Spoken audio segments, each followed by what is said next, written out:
Welcome to a discussion on New Farmers Movement and Gandhian strategy. Today's discussion is related to our master's program in Gandhian peace studies and postgraduate certificate program in Gandhian peace studies. This specifically relates to the environmental issues and Gandhian strategy towards environmental issues and towards the issue of the farmers. When we talk about Indian society, Indian rural society, we usually come across varieties of movements, those who are spearheaded by the peasants, the farmers and the tribal people. So, India itself has inherited a rich legacy of peasant revolt and farmers movement. To begin with, we have got the Bhil movement, the Bhil tribals movement in 1822, 1823, 1837 and also 1860s. The Deccan peasant revolt 1875, the Mopla revolt we talk about 1921, the Mostly Satyagraha 1921-24, struggle of the Orlis 1945, Birsa Munda movement, it also in the Naga peasant uprising 1830-33. This is a wide variety of the peasant movement.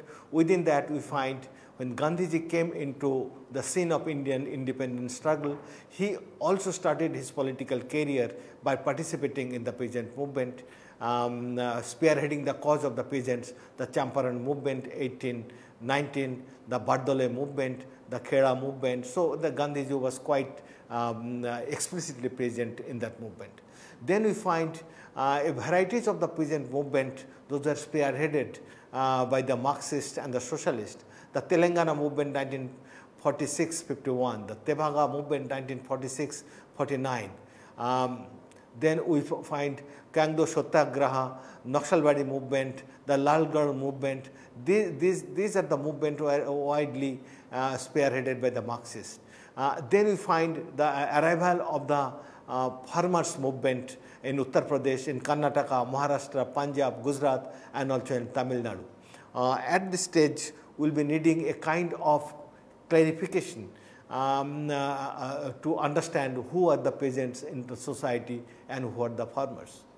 When we talk about the peasant in the society, we usually talk about the peasants are those marginal cultivators, the agricultural laborers, the sharecroppers, those who are engaged in land for a livelihood by their own labor for their subsistence cultivation. So, it is for their mainstaying of agriculture, for their mainstay, they are engaged in agriculture for the subsistence. It is for the sustenance and subsistence of the family, they are engaged in agriculture, either as sharecroppers, agricultural laborer, tenants or small cultivators. Many of them may be the part cultivators, part fishermen, part laborers. So, varieties of combination comes in, but their mainstay is dependent on what we call on the land. Then we have another category whom we call the farmers. Farmers are usually considered the big landowners, those who are involved in the cultivation of land, not necessarily by themselves. They may or may not be engaging themselves in the cultivation of land, but they are engaged in large scale commercial cultivation to make profit out of agriculture, invest in agriculture and to make their life based on the profit they are accumulating by engaging in agricultural activities. So, farmers are the commercial cultivators we can take as an operational definition.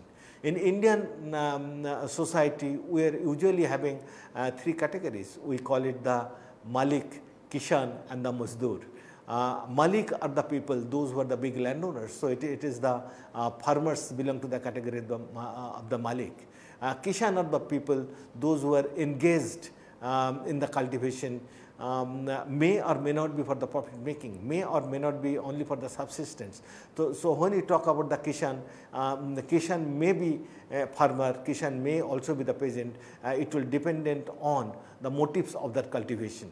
Then those who are the Mazdoor, obviously they are the peasant, they are the sharecroppers, they are the tenants. So we find those categories to be reckoned with, to be recognized in the Indian context. When India got independence, when Gandhiji was also spearheading the movement, he found enormous agrarian inequality in the society. So there was the big landowners, simultaneously there are the jamindars, the intermediary landowners between the state and the cultivators. So immediately after independence, looking at the plight of the agrarian people, especially of the peasants, in the first 5-year plan itself, the land reform was introduced in 1955.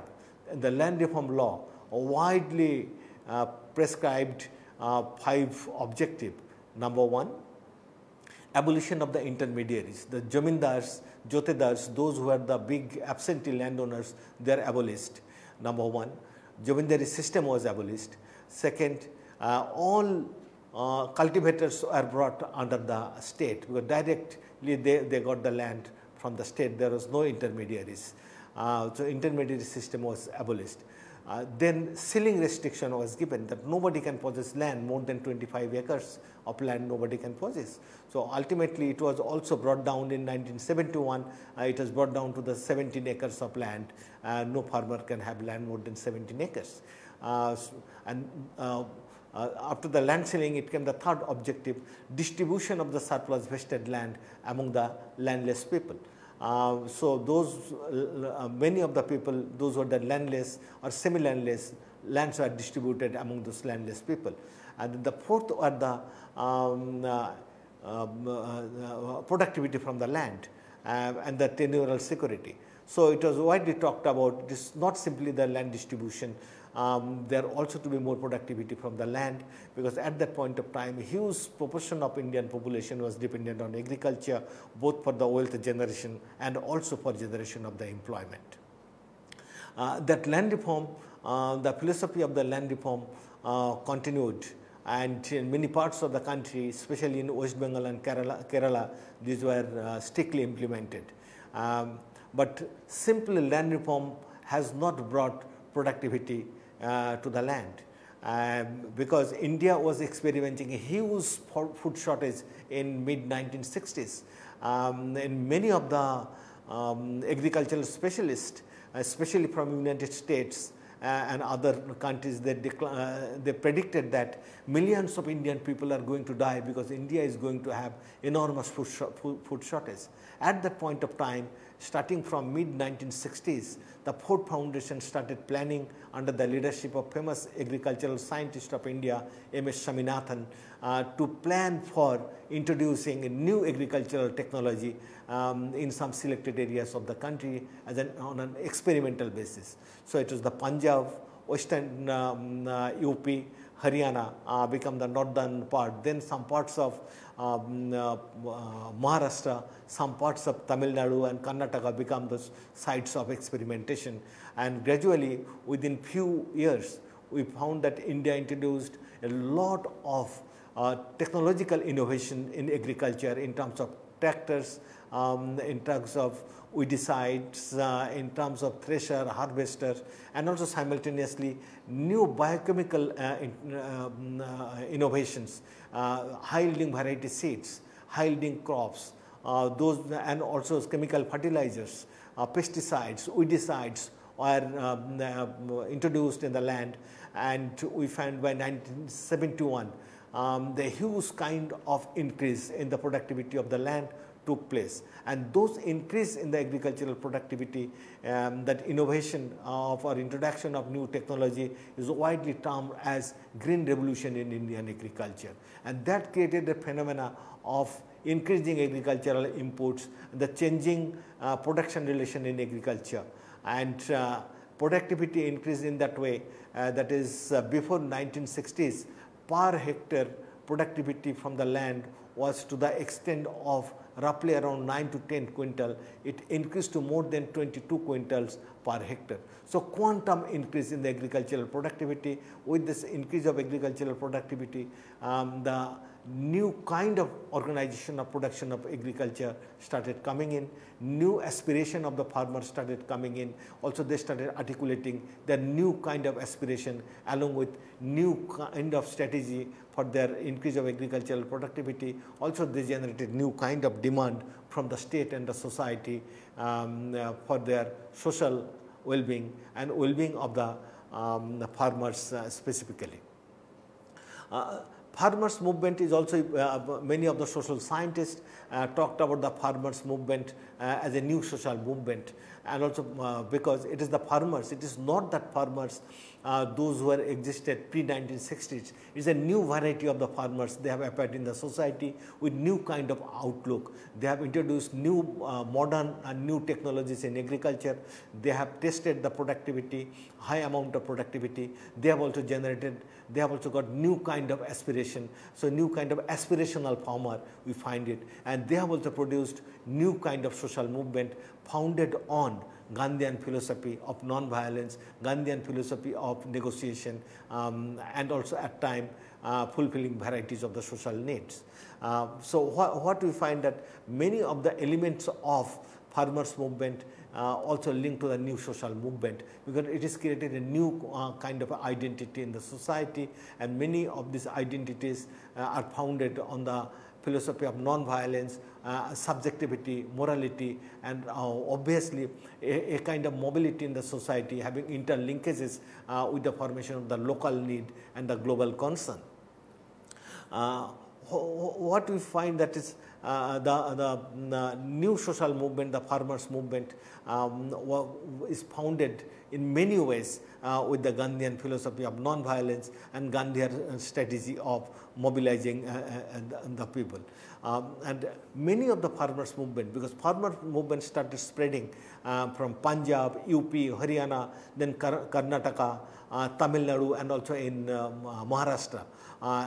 Many of the farmers movement, especially the farmers movements in Karnataka, explicitly pointed out that they are following the Gandhian strategy of non-violence to suffice the need of the farmers and also to negotiate with the state to compel the state to meet the demand of the farmers. So, we find that there is the explicit assertion and explicit kind of adoption of certain strategy. Those were accepted by Mahatma Gandhi during the days of his struggle. When we talk about farmers movement, one of the leaders of farmer movement who became the Indian Prime Minister, Chaudhary Charan Singh, the former Prime Minister of India, and he organized varieties of the rallies following the Gandhian strategies and to make the people aware of the problem of the farmers. By 1980s, it is by one decade of agrarian revolution, that one decades of green revolution, we have found that enormous proliferation of the output from agriculture in the wheat, in the rice, in the potato, varieties of cultivation. So, farmers started articulating their own kind of a need. But there was an enormous kind of challenge they are encountering both from the state, because of the state control on varieties of the items. They are also encountering varieties of the challenges from the industrialists. So, they articulated varieties of the issues and organized varieties of the rallies. Charan Singh's rallies were, they are asking the parity in prices between the industrial product and the agricultural commodities. So, whatsoever the industrial product, the parity be made between the product of industrial, the cloth, fertilizer, tractors, the industrial product, but